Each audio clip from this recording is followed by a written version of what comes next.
Hello friends, आपका स्वागत है एग्ज़ाम फीवर यूट्यूब चैनल में।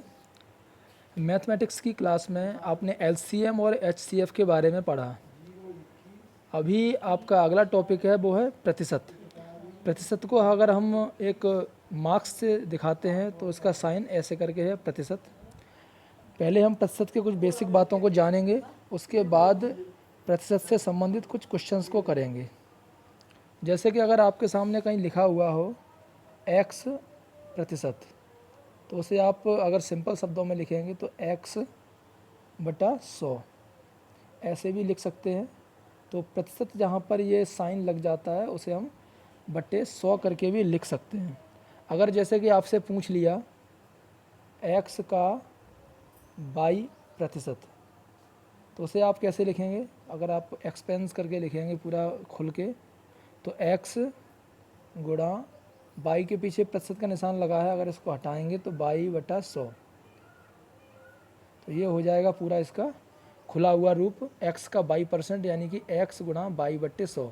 जैसे 100 का 10%, तो आप अगर नॉर्मल शब्दों में बोलें कि 100 का 10% कितना है तो 10 होता है, लेकिन इसे कैसे निकालेंगे अगर गणित में देखेंगे तो 100 का 10%, 100 गुणा 10, और परसेंट हटाया है तो नीचे 100 आ जाएगा। 100 गुणा 10 बट्टे 100, 100 से 100 कट हुआ, आंसर आ गया 10। 100 का 10% कितना हो गया? 10। ये तो थी एक बेसिक बात परसेंटेज के बारे में आपको बताने की। लेकिन परसेंटेज के जब हम कुछ क्वेश्चंस करेंगे तो वहाँ पर हमें बहुत सारे क्वेश्चंस में मानना पड़ता है। तो आप अगर देखेंगे तो जहाँ कहीं भी अगर ऐसे क्वेश्चंस आते हैं जिनमें बताया जाता है कि x की इनकम 22 से 10% अधिक है, या x की इनकम 22 से 10% कम है, या फिर x की एज उससे कम या ज़्यादा है, कोई भी चीज़ कम या ज़्यादा जब आती है तो वहाँ पर आपको जो मानने वाली बात है उसमें आपको 100 मानना है। हमेशा याद रखें, हमेशा 100 माने। उसके बाद जब ज़्यादा की बात आती है तो उसमें 10 ऐड कर दें तो वो हो जाएगा 110, या फिर कम की बात आती है तो माइनस के 10 या जितना भी कम करने की होती है ये कर दें। अभी आपको ये चीज़ समझ में नहीं आएगी, जब हम क्वेश्चंस को सॉल्व करेंगे तब आपको मालूम चलेगा कि 100 कैसे माना जाता है या फिर 100 को कैसे मानना है।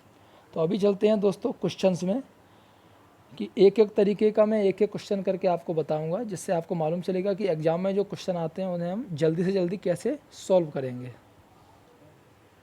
सबसे पहला क्वेश्चन मैं सिंपल से लेकर चलूँगा। सबसे पहला क्वेश्चन जैसे आपका आता है कि 40 का 5% बताइए। तो अभी आपको कराया था मैंने क्वेश्चन, यहाँ पर आप लिखेंगे 40 गुणा 5, और परसेंटेज का जब साइन हटाएंगे तो बट्टे में 100 आ जाएगा। अब यहाँ पर आप कट कर सकते हैं एक जीरो से, ये जीरो, तो यहाँ पर 4 इंटू 5 हो जाएगा 20 बट्टा 10, और बाद में 10 का 20 में भाग देंगे तो आ जाएगा 2।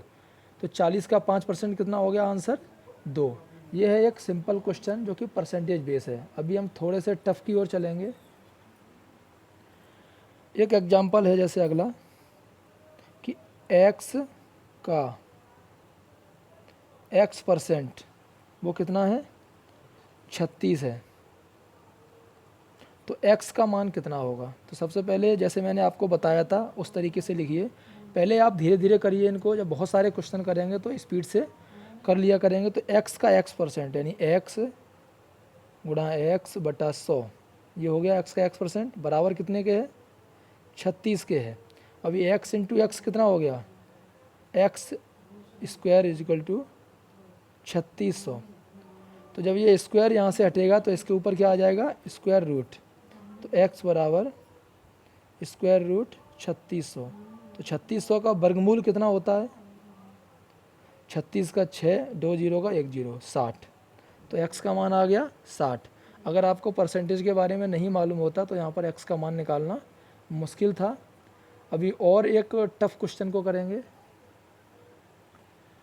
एक क्वेश्चन और है आपके एग्जाम्पल में, जैसे कि एक कस्बा है, कस्बे के 1000 निवासियों में से 60% पुरुष हैं, तो टोटल कितने हो गए निवासी? 1000 निवासी हैं, उसमें से 60% पुरुष हैं, यानी कि मेंस एम लिख लिया। एम कितने हैं? 60%।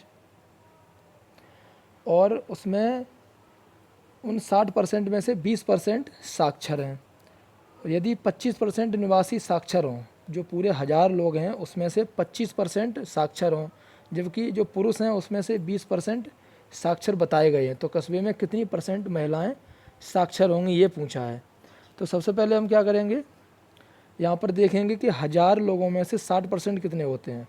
तो 1000 का 60%, 1000 गुणा 60/100, तो कितना हो गया 600।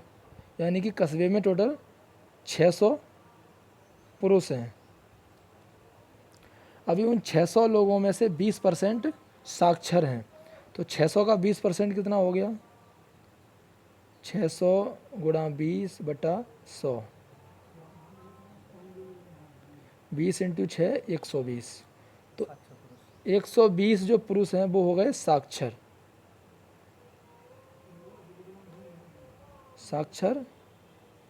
पुरुष। अभी यहाँ पर टोटल भी बताया गया है कि टोटल 25% निवासी हैं वो साक्षर हैं। तो 1000 का 25%, ये साक्षरों की संख्या आ गई। तो 1000 का 25% कितना हो जाएगा 1000 × 25/100, ये हो गया 250, 250 साक्षर हो गए टोटल। उसमें से 120 हैं पुरुष, तो बची हुई कौन हुई महिलाएं। तो साक्षर महिलाएं कितनी हो गई 250 माइनस 120, कितनी बची 130। लेकिन यहाँ पर पूछा क्या है कि कितनी प्रतिशत महिलाएं साक्षर हैं। तो हमें जो साक्षर महिलाएं हैं उनका परसेंटेज निकालना होगा। तो जब भी हम परसेंटेज निकालते हैं तो उसका बेस चाहिए। बेस मीन्स जैसे कि अगर हम परसेंटेज निकालेंगे तो उसके लिए क्या है कि हमें पहले चाहिए जो साक्षर महिलाएं हैं उसका बेस रहेगा कि टोटल महिलाएं कितनी हैं। तो जैसा कि आपको ऊपर पता है कि 60% पुरुष साक्षर हैं, तो कितने बचे टोटल 60% पुरुष हैं, तो बची टोटल कितनी। अगर टोटल हम 100% को कोई चीज़ को मानते हैं, 1000 मतलब हो गया 100%, उसमें से 60% पुरुष हैं, तो बचे कितने 40% महिलाएं हो गई। तो ये जो 40% हैं वो हो गई महिलाएं। तो 1000 का 40% कितना हुआ 400, 1000 × 40/100, तो 400 हो गई टोटल महिलाएं। अभी हमें निकालना है 130 जो महिलाओं की संख्या आई है साक्षर की, उसको परसेंट में बदलना है। तो परसेंट में जब भी बदलते हैं तो जिस संख्या को परसेंट में बदलना है उसे ऊपर लिख लीजिए 130 गुणा 100 और बट्टे में उस संख्या को रखते हैं जो इसका बेस है। यानी कि टोटल महिलाओं का परसेंट पूछा है, तो टोटल महिलाएं कितनी हैं 400, 1000 का 40%, तो यहाँ आ जाएगी महिलाओं की प्रतिशत संख्या। इसलिए याद रखिए हमेशा जब हम किसी परसेंटेज को नॉर्मल में बदलते हैं तो 100 नीचे आता है, वो संख्या ऊपर आएगी, और जब वो संख्या को परसेंट में बदलना है तो 100 ऊपर आ जाता है। तो यहाँ पर आप देखेंगे 130/4।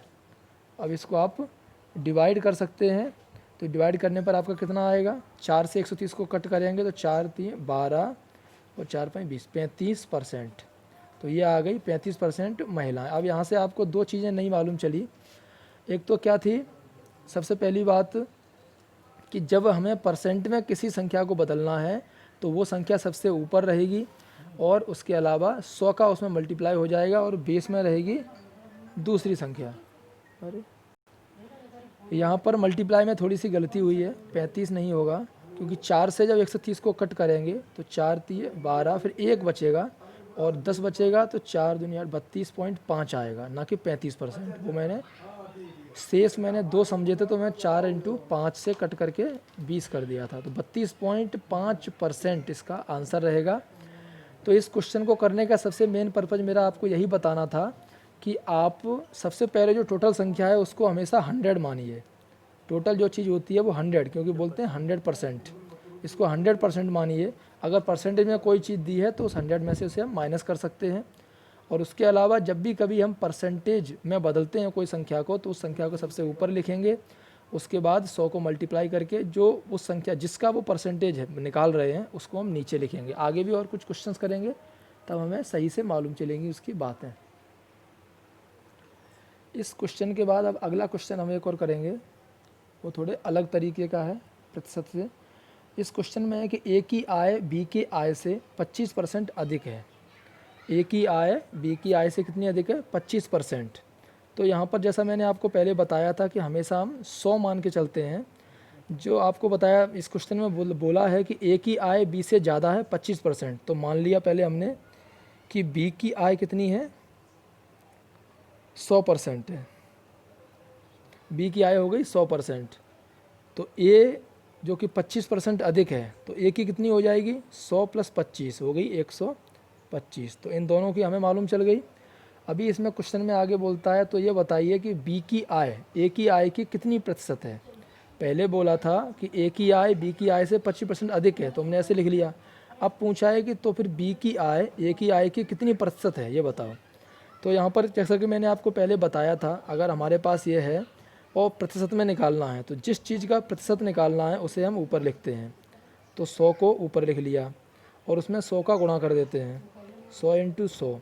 अब पूछा गया है कि किसका प्रतिशत, तो यहाँ पे ए की आय का प्रतिशत पूछा है, तो ए की आय को हम नीचे लिख देते हैं। तो यहाँ पर अब जितना आएगा वो हो जाएगा बी की आय का, वो ए की आय का बी कितने परसेंटेज है वो आपके सामने आ जाएगी। तो यहाँ पर जब आप मल्टीप्लाई करेंगे तो आ जाएगा 80। तो क्या निकल के आया? बी की आय ए की आय की 80% है। लेकिन यहीं पर अगर दूसरी बात पूछ ली जाती है, जैसे कि आपको पता है कि 25% अधिक है, यानी कि बी की आय कम है। अगर ये पूछ लिया जाए कि बी की आय ए की आय से कितनी परसेंटेज कम है, अब देखने को तो आपको पता है कि वो 25% ज़्यादा है, लेकिन वो 25% कम नहीं है, क्योंकि प्रतिशत में काफ़ी अंतर आते हैं। मैं अभी आपको निकाल के दिखाऊंगा इसको। तो यहाँ पर क्या होगा, सबसे पहले आप ये देखिए, माने हुए में ए की आय बी की आय से कितनी ज़्यादा है? 25, यानी कि अंतर कितना हो गया? 25 का। और हमें परसेंटेज किसका निकालना है? अंतर का। तो जिस चीज़ का परसेंटेज निकालना होता है उसे हम सबसे ऊपर लिखते हैं। जैसे कि पहले हमें परसेंटेज निकालना था बी की आय का, कि बी की आय ए की आय की, ए की आय की पूछी तो ए की आय नीचे लिख ली, और बी की आय का परसेंटेज निकाला तो बी की आय ऊपर लिख ली, गुणा कर दिया 100 का। अभी यहाँ पर पूछा है कि बी की आय ए की आय से कितनी परसेंटेज कम है। तो पहले हमने देखा कि कितनी कम है, 25 कम है, तो 25 लिख लिया। उसके बाद इसमें 100 का गुणा कर दिया। और किसका पूछा है? ये पूछा है कि बी की आय ए की आय से कितनी परसेंटेज कम है। तो यहाँ पर हमें ए की आय से पूछा है, तो यहाँ पर इसलिए बेस आ जाएगा 125। अब यहाँ पर जब आप मल्टीप्लाई करेंगे 25 से 125, 5 बार कट जाएगा, और 5 से 100 कट जाएंगे 20 बार। तो अभी आपको जैसे लग रहा था कि जब ये 25% ज़्यादा है तो बी की आय भी ए से 25% कम होगी, लेकिन ऐसा नहीं निकला। आंसर निकला है 20%। इसीलिए कभी भी अगर ऐसा कोई क्वेश्चन आता है कि किसी की आय इतनी ज़्यादा है तो उसकी कितनी कम होगी, अगर परसेंटेज में पूछा है तो आपको इसी तरीके से निकालना होगा। पहले आप 100 मानिए एक की आय, जिसकी ज़्यादा बताई गई है उसे उसमें ऐड कर दीजिए। उसके बाद उनका जो अंतर है, अंतर को ऊपर रखिए, अंतर का ही परसेंटेज निकालना है, लेकिन आधार रहेगा जिससे पूछा है। 125 आ गया, उसका आंसर आ गया आपका 20%। आपको समझ में आया होगा। अभी हम कुछ क्वेश्चंस और करेंगे जिससे आपको अच्छे से मालूम चलेगा। अभी अगला एक क्वेश्चन है, जिस क्वेश्चन में लिखा है कि यदि किसी भिन्न के अंश को 20% कम और हर को 10% बढ़ा दिया जाए तो भिन्न का मान 16/55 हो जाएगा। तो भिन्न बताइए। तो मानते हैं कि कोई भिन्न है x/y, तो अंश को 20% कम और हर को 10% बढ़ा दिया जाए।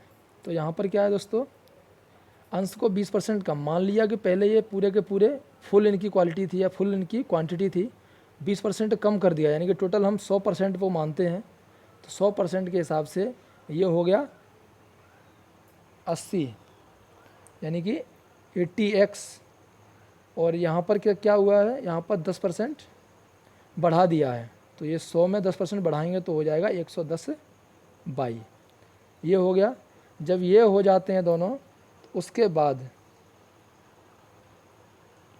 भिन्न हो जाती है 16/55। अभी यहाँ से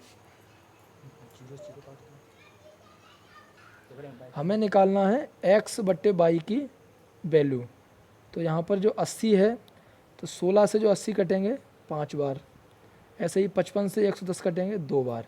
अब ये 2 ऊपर जाएगा, 5 नीचे आएंगे, यहाँ पर x बटा वाई हो जाएगा 2/5। तो नई वैल्यू आ गई, यानी कि जो भिन्न की वैल्यू आ जाएगी इतना मॉडिफिकेशन होने के बाद 2/5। तो इन सभी क्वेश्चंस में जैसा कि मैंने आपको बताया था, हमेशा 100 मानना होगा, और 100 मानते हैं। 100 मानने के बाद ही आप जब ज़्यादा या कम की बात आती है तो उसे 80, 110 जैसे हमने किया है उस तरीके से कर लेंगे, तो आंसर आपका जल्दी से आ जाएगा। क्वेश्चंस आपको समझ में आए होंगे। अगर कोई भी डाउट फिर से रह जाता है तो आप कमेंट करके भी पूछ सकते हैं। वीडियो आपको कैसा लगा ज़रूर कमेंट करके बताएं, और ज़्यादा आपको अच्छा लगता है तो आप लाइक भी कीजिए और शेयर भी कीजिए। धन्यवाद दोस्तों।